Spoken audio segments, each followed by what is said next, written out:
Hello, everyone. Welcome and good morning to Inspiration Morning Live. I am Christina Crowley, and happy Monday. For those of you who are watching me live, I want to say thank you very much. And those of you who watch me on the replay, I want to say thank you to you too for tuning in. I know that our schedules don't always match or line up, and so I'm grateful for those of you who find me in the replay. This morning, I want to talk about mindfulness.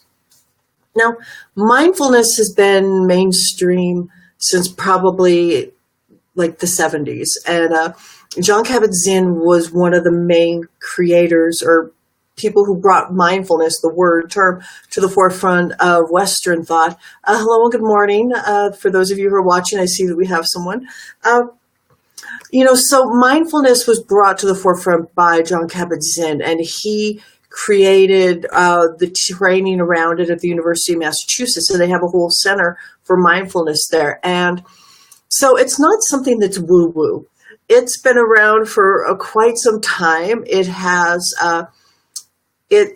had thousands of studies done on it. And mindfulness, as I put in the notes beforehand, it's the practice of our thoughts tuning into what we're sensing in the moment rather than rehashing the past or contemplating the future. And I think it's a really important thing for those who go after their passion, and that is the people who I help. And, when you're going after your passion and when you're doing anything in life, it's important to be able to tune into the moment.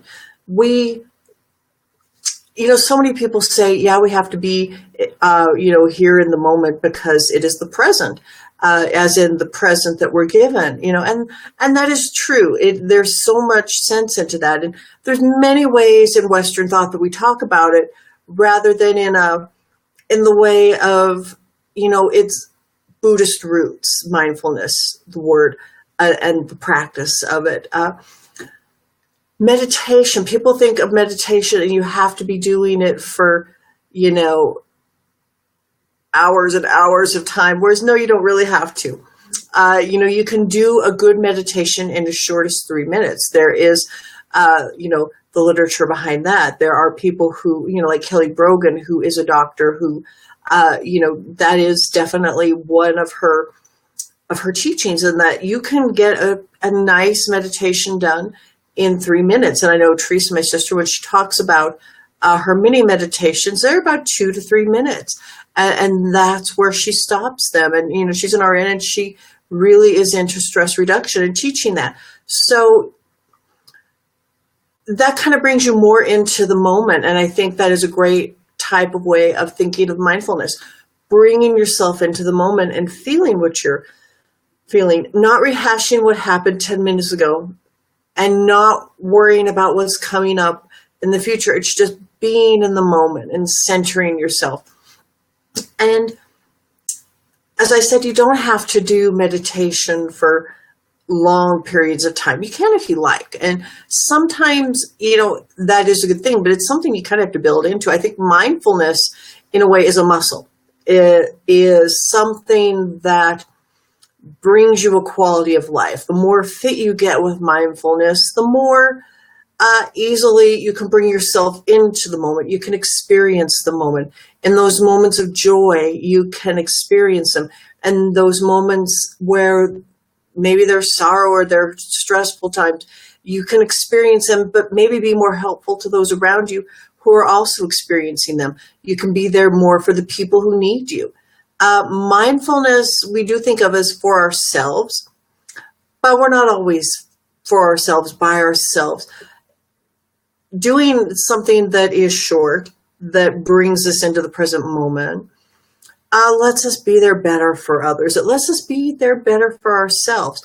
And unless we are in the moment for ourselves, being and doing for ourselves in the moment, it is hard for us to give to others in a way that we can look back on and find meaningful. Now, I know I've just said we don't want to rehash the past, but we want to leave others with that feeling of we were really listening to them. I'm sure that you've experienced a time when you've been with someone and you're talking to them and you really felt like they were there for you. You really felt like they were there in the moment. And maybe it's because they had the mindfulness going for them, working with them. Maybe they worked at the mindfulness. I know I started yoga in high school. And from that, I started meditating, and I could never meditate for long periods of time. And for me to meditate for a long period of time is difficult. And so in the past years, when we've run across mindfulness and maybe doing mini meditations, I found that much more helpful. And I found that practice much more helpful. And in self-care is a big part of going after your passion. Self-care is a big part of doing what you want to do for yourself. Because when you are your best emotionally and physically, you can be your best in going after and doing what you want to do. And so mindfulness, I believe, is a big part of that. Sometimes we don't want to tune into those difficult thoughts, painful thoughts. But until we acknowledge the pain, it's going to gnaw at us. We all know, and I'm going to speak for myself here, because I know that in times when I haven't faced the pain of the past, you don't let go of it. You can't forgive unless you've just acknowledged it within inside of yourself, whether it be forgiving yourself or anyone else. You have to acknowledge pain. Pain will stop you from moving forward and being mindful. And mindfulness and being in that moment, acknowledging it and releasing it. So we don't continue to carry it into our future, and we don't go over into the past, the woulda, coulda, shouldas. The woulda, coulda, shouldas are, we've all done it, and we don't like how we feel when we do it. I'm sorry, my phone is buzzing. It always seems to do that when I'm on. But nonetheless, mindfulness, it is important, and it's important for us to not go, oh, it's woo-woo. I see, from time to time, there's a special on about it on PBS, and I haven't caught it yet, but I can't wait to. I need to record it when I see it's going to be on next. Jon Kabat-Zinn brought to the Western world a great thing in popularizing it. He has some great videos on YouTube, and tune into them. Go see where they are. Look up the UMass Center for University of Massachusetts Center for Mindfulness. There's a wealth of information out there that you can explore mindfulness. But if you don't want to, you can explore your own mindfulness by taking in a mini meditation, by acknowledging what's around you, by, Teresa's taught me the practice of taking in deep breaths, and then use one of your senses to see something like, I'm looking at the camera right now, or I'm looking out the window at the beautiful tree outside of my window. Or I take a deep breath and I smell the rain-filled air. I smell that wonderfulness of that. Or I smell the pine tree that's outside my window that gives off this amazing, somebody described it once as cotton candy smell. Or I hear the tip-tap of the rain outside. And then as I breathe in and out, that can bring you to some mindfulness. Or I listen to some light music for a short period of time and try not to think about anything else. Not what bothered me today and not what I have going on in the future, just being in the right now for a few minutes. For me, I have to set a timer sometimes. It's not that I get going too long, it's that I don't want to lose track of time.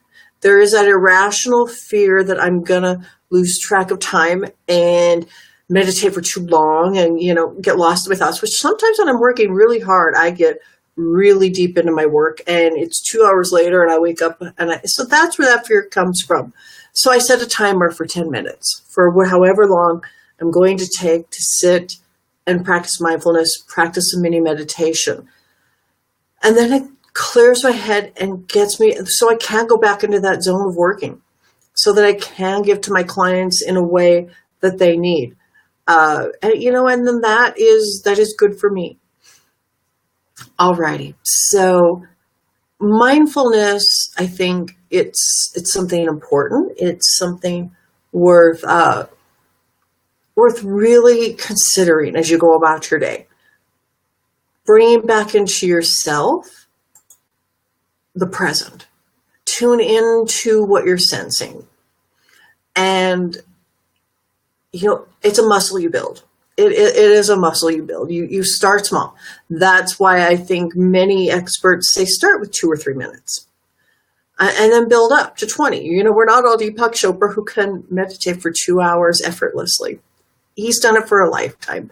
And so take some deep breaths and explore your senses of what's going on for a few minutes. You can have some light music playing on. Set your timer. Explore your mindfulness however you have to. It's not woo-woo. It's been very mainstream since the 70s. And,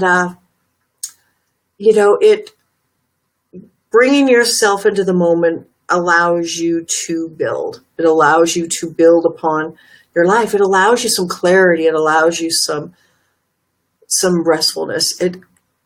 Those of us who've had stress, those of us who've had anxiety, or anyone who's had the effects of stress happen to them, we're told to do many different things. And I think it comes down to, it's kind of all under the semantics of mindfulness.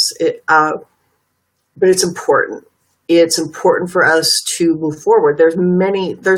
I've read that there are thousands of studies that support mindfulness, that support, the science of mindfulness, that, really acknowledge that it is a powerful thing to do. And it's something that's wonderful to do for yourself.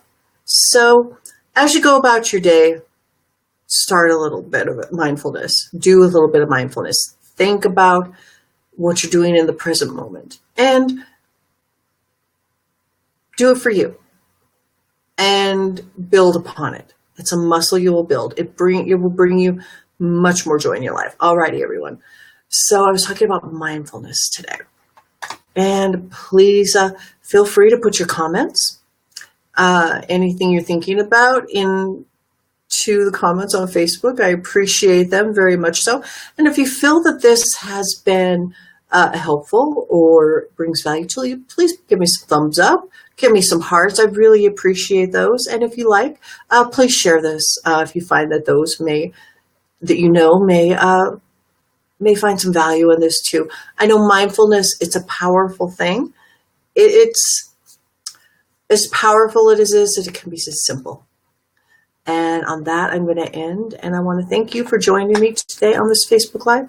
And I look forward to seeing you tomorrow. All right. Ta-ta for now.